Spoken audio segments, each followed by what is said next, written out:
May? Sorry, I guess I scared you a bit too much. I think this story's pretty exaggerated, so don't worry about it. I heard it's a fun aquarium. I think we should take those stories with a grain of salt. Pinch of... whatever. Right? Though her kindness is misdirected, it's kindness just the same. Having involuntarily sat down, I take the hand David extends to me. As I slowly rise to my feet, I respond, yeah, you're right. To think that I would hear of a connection to my precious memory in a place like this. It's strange, after 5 years the memory should have faded. I tell myself this and let out a small sigh.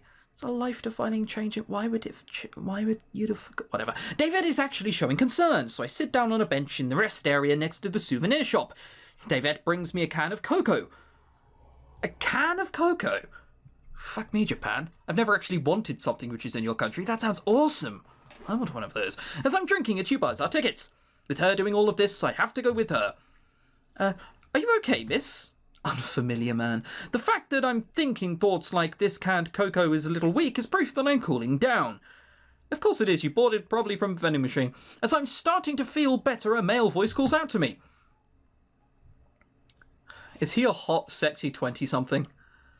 I mean, I'm guessing this because I can see his bicep.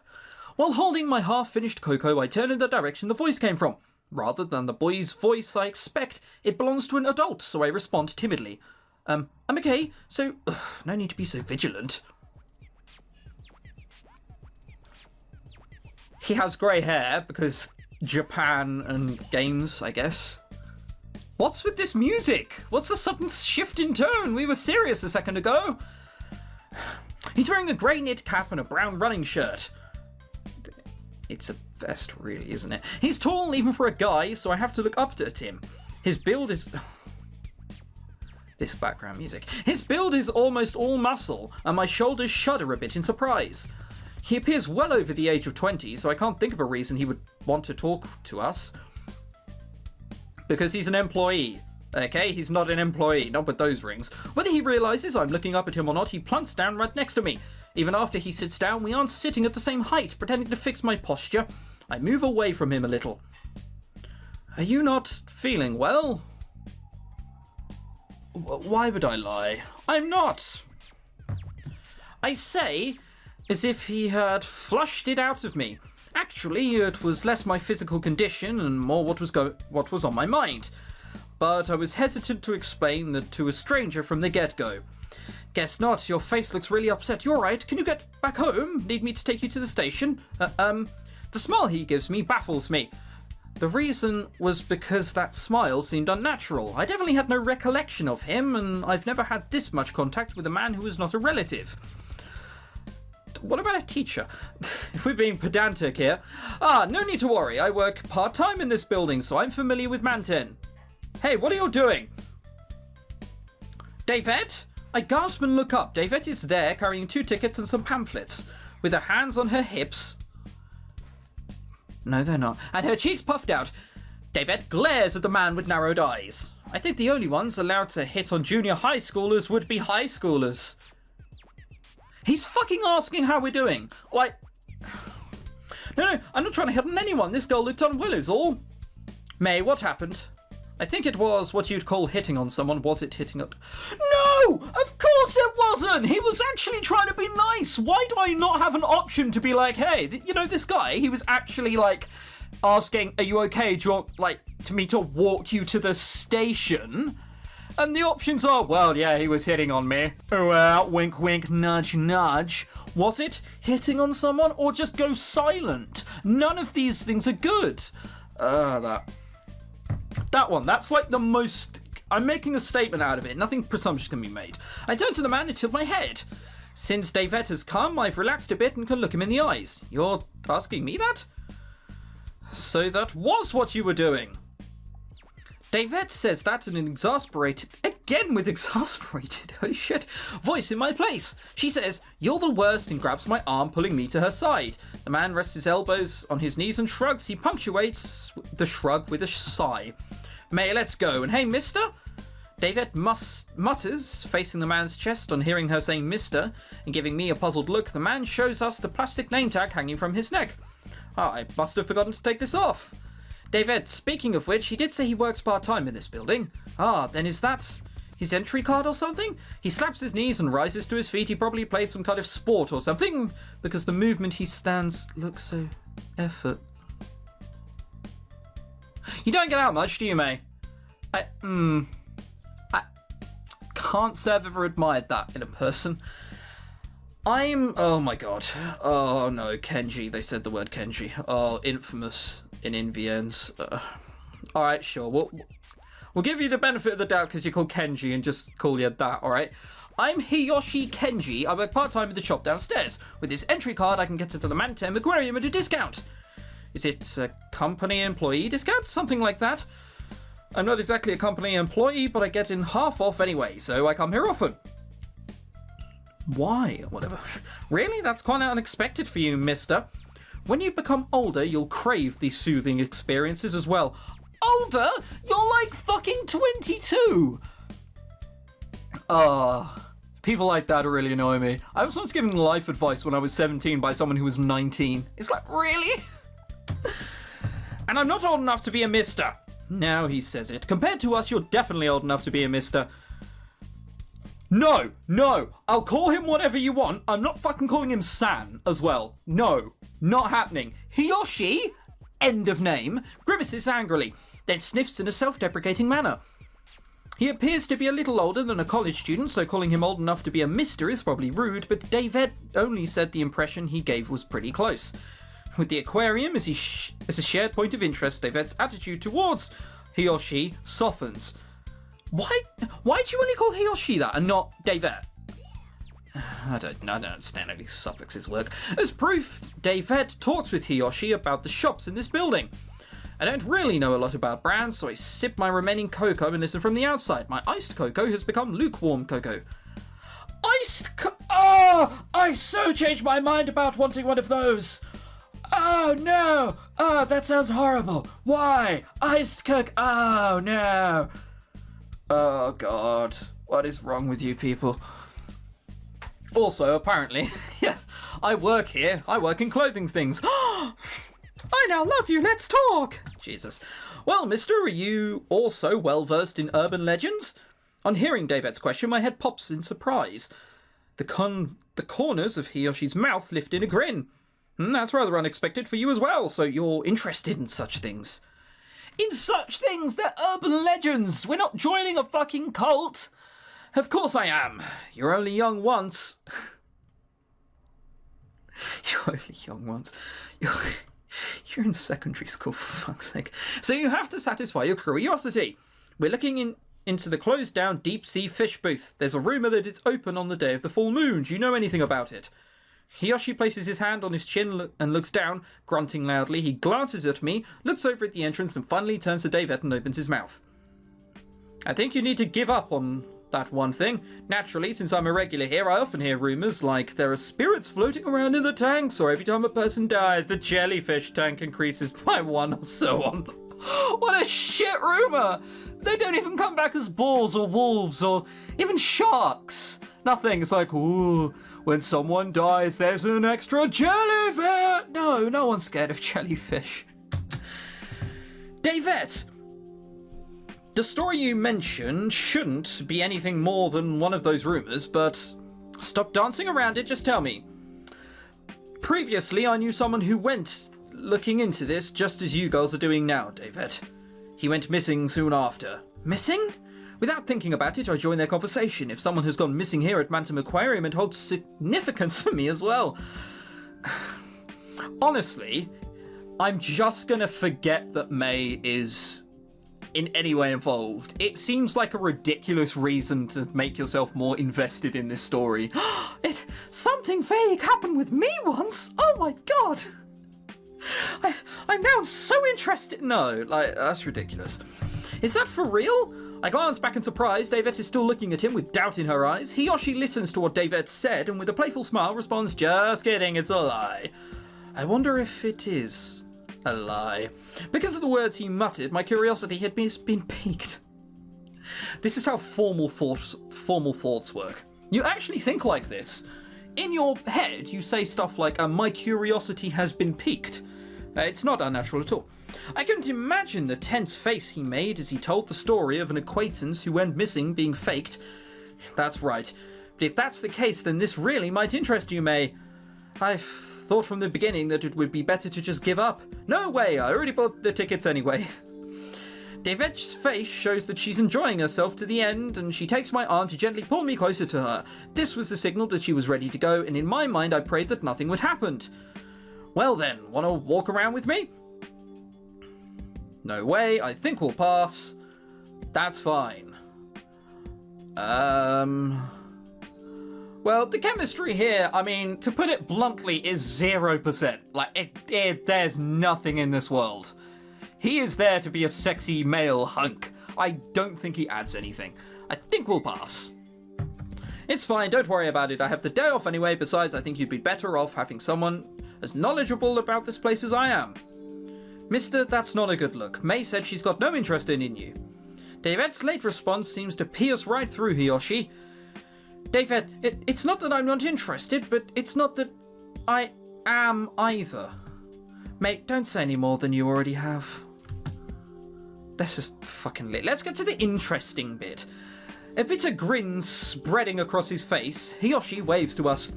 Without looking back, we head for the gate to Mantum Aquarium. The aquarium entrance is so dark that we can't see in front of us until we are inside. I can feel the cold air on my skin, and I get a sensation of something heavy causing me to rub my arm. Naturally, there is no mark indicating something has touched me, and called back by Jimenez, "Hey, let's go," I pass my ticket through the machine. Great, right, now let's get on with the story bit. The story bit for the little tiny 30 seconds it was around earlier seemed interesting. It's just the other bit dicking around and talking to boys and our life and repeating the same thing over and over again. This isn't the music I want to hear! I want serious music, as if something's about to happen, not more dicking around looking at fish. Matt figures that the whole "if you come on the day of a full moon, all the water will change into blood" thing is a lie. The water's Oh, you figure, do ya? Come on! You can't prove the whole, you can't disprove the whole people going missing thing, but you can easily disprove, oh yeah, water turns into blood. You wouldn't be able to ignore that if you were the media and get away with it. Of course it is, jeez. Right away, Davette says so regretfully. Even so, she's still unable to hold back her excitement at having come to the aquarium, and her steps are fittingly light. So, lots and lots and lots of fish. There's a lovely submarine in the background of this one. That are a very, very big shark. I assume you press these and they tell you information. This is a game you get to choose what fish to kill. It'll be great. Just that one? That's just plants. That's not the same. Here's a weird pistol fish. Oh no, it's a sawn-off shotgun fish, actually, this fish here. And pretty snazzy. Are they supposed to be little fish forming up other fish? And I want to see what this one is. What do you reckon? Shark or rock? Let's play a game. And... oh wow, it's actually a fish. I thought it'd be a rock or something. I was expecting something to come down. A fish that big with fish that small... whatever, I don't know, I guess. As we come out of the gate, there are several small tanks nearby. Mantum Aquarium's first and most celebrated exhibit is the one displaying fish native to Tokyo Bay. There are 4 tanks in this corner from left to right, each one showing the environment of the river flowing into Tokyo Bay. Brackish waters, shoals, and open water come one right after the other. Davette giggles as rockfish, porgy, and the other fish we recognise from the supermarket are also there. This booth also showcases environmental problems in order to prompt consciousness. Oh, my head is dying! What is that scent? Oh, water pollution is a serious problem. Is it now? What do you fucking do? Oh my god! Suddenly it gotten like this. What? Suddenly it gotten like this. That either's not written properly, or that's how the kids speak and I'm just unaware. Davette's reaction is the polar opposite of mine. Even as I'm reading the panel, she's uninterested in the display.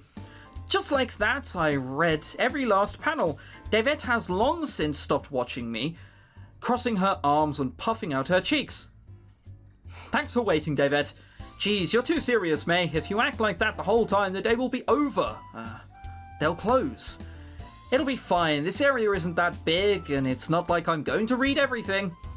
As soon as she hears what I said, an expression of dissatisfaction appears on Davette's face.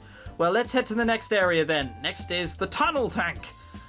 There might be ghosts, or maybe that'll be with the human-like fish. Jeez, come on already. Even saying something like that, upon entering the aquarium, I had begun to enjoy myself. Upon cheerfully calling out to Davette, my previous unease had disappeared, leaving me ready to move forward with a light step. Oh, that entire paragraph hurts me eternally. Oh, not eternally, internally. Eternally would be petty. Internally. This does get good, I'm told. It's pretty nice. This whole background here. I mean, that's sort of... This is a bit half-assed, but I mean, I like sea stuff. This is pretty neat. You look like a twat still, but I mean, this looks pretty neat. Amazing. Really amazing and pretty. No fucking ghosts there, are there? With no door to partition this booth and the next, passing beside this tank took us to the next one, where larger breeds of fish swim about. Oh, wow. Actually using perspective and moving around a room. JVN's equal revolutionary. This is no ordinary tank, but rather giant tube-like tunnel with the left and right sides connected above our heads in an arc. As we walk through the tunnel, we're able to watch the fish moving about in 3 dimensions. We bring our faces as close as we can to the glass, giving the illusion that we're in the ocean. I know how this thing... Alright, someone might not, I guess. Just watching the mantas, the rays, the various types of shark and sea turtles can be intoxicating for us humans. When I was a child, I thought the ceiling might crack, but now I pass that feeling up, leaving only the throbbing of my heart. I imagine it has to go through several safety issues. It's not going to crack on you. The water is a giant bundle of blue. I mean, it... What were you Being able to see how big... I don't know what she was expecting. Being able to see how big they are up close, separated by mere centimetres of glass, is so impressive it gives me the greatest realisation of our shared existence. What are you, David fucking Attenborough? Here, Davette's pace slows and she takes her steps one by one. Hey May, look at these huge fangs. That fish is cute too. Ooh-ah. Ooh-ah? The stingray's face is creepy. Really? I think it's cute. It's creepy. It's really creepy. Anyone who smiles like that is creepy. Doesn't even have, like, convincing eyes. Just black. Oh. Ah, a manta. It's huge. They killed Steve Irwin. I'll never forgive them. Grr. And so on. That little one over there looks yummy. Talking as the world's come to us, our conversation seems out of sync. Our feelings of being touched, however, are the same, and Davette's enjoyment is obvious.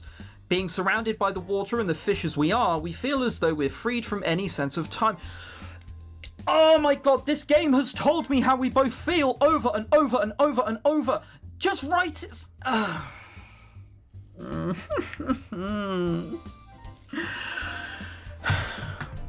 May, doesn't this raised face look human? Maybe so. It does. The mystery of the human-faced fish is solved. Naturally, well, if you're okay with that, then so am I. Thus we learned the true nature of one of the urban legends. I was fine either way, but for Davette this way was probably the best. Though from Davette's enthusiastic stance, even as she watches the fish, she probably realises just how implausible it all is. Rather than getting tired of it, though, I'm having fun. Oh, are you? Good. We move leisurely through the tunnel, coming to a stop at the centre. I'm not stopping this episode until something interesting happens. Up to this point, only the big things have caught our eyes, but on closer inspection of the tank, there's also sand piled up to our knees. I assume you mean on the other side of the tank, with shrimp, shellfish, small fish, and other creatures dwelling there. Compared to the manta rays, the small shrimp, which can't even be considered child-sized, seem so cute and innocent as they swim about breaking through the sand. Hey, look, Davette! Okay, awesome. So she said sharks, and that triggered us in some way. Great. That is what happened, right? Sharks, that's a ray, isn't it? You just saw from behind earlier. Yeah, sharks, ... Yeah. So we're scared about sharks. Awesome. Huh? What's up? Davette asks, but I falter. This conversation gives me a sense of what you might call déjà vu. How strange. I felt as if I've had this conversation before. At that moment, my vision is dyed ultramarine. That's red, not ultramarine. This is bad. This is interesting. This is what I want to see. That looks like a creepy girl. We should follow her. Huh? It was no longer Davette in front of me, but someone else that had caught my attention. This can't be real. Hey, May! The ultramarine colour unchanged within it, a face like mine passes before me. A face like mine from 5 years ago. Wearing an ultramarine overcoat that merges with the colour of my vision, the girl turns to me and seems to be giving me a gentle smile. May, wait! Mari. We're fucking running after her. Awesome! We're now getting interesting. Please no more just bollocks about what we're doing, please. This is good. This is the bit I want to play.